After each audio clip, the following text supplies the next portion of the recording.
नमस्कार राष्ट्रपती महोदया. आज जागतिक महिला दिन. सर्वप्रथम आपणास जागतिक महिला दिनाच्या हार्दिक शुभेच्छा. आपला देश हा महात्मा बुद्ध आणि महात्मा गांधींच्या विचारांवरती चालणारा देश म्हणून ओळखला जातो, जे शांतीचे आणि अहिंसेचे प्रतीक म्हणून मानले जातात.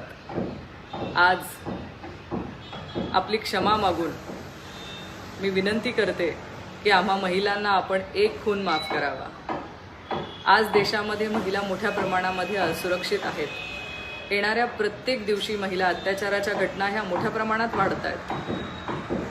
2 दिवस आधीच भारताची आर्थिक राजधानी असलेल्या मुंबईमध्ये एका 12 वर्षीय मुलीवरती सामूहिक अत्याचार करण्यात आला. आज आपण विचार करा, 12 वर्षीय काय परिस्थिती असेल. आज जगातील महिलांसाठी सगळ्यात असुरक्षित असलेल्या देशांमध्ये आपल्या भारताची वर्ल्ड पॉप्युलेशन रिव्ह्यू सर्वेमध्ये नोंद करण्यात आली आहे. आज आशिया खंडातला महिलांसाठी सगळ्यात असुरक्षित असलेला देश म्हणून आपला भारत या सर्वेमध्ये त्याचा उल्लेख आहे.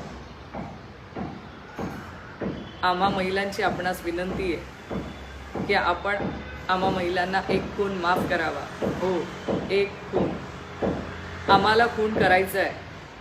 ह्या अत्याचारी मानसिकतेचा, ह्या बलात्कारी प्रवृत्तीचा आणि ह्या निष्क्रिय असलेल्या न्यायव्यवस्थेचा. राणी ताराराणी, पुण्यश्लोक अहिल्यादेवी होळकर यांनी जेव्हा देशावर आणि राज्यावर संकट उभं राहिलं तेव्हा तलवार उपसली होती. मग आमचा समाज सुधारण्यासाठी आम्ही मागे का राहावं.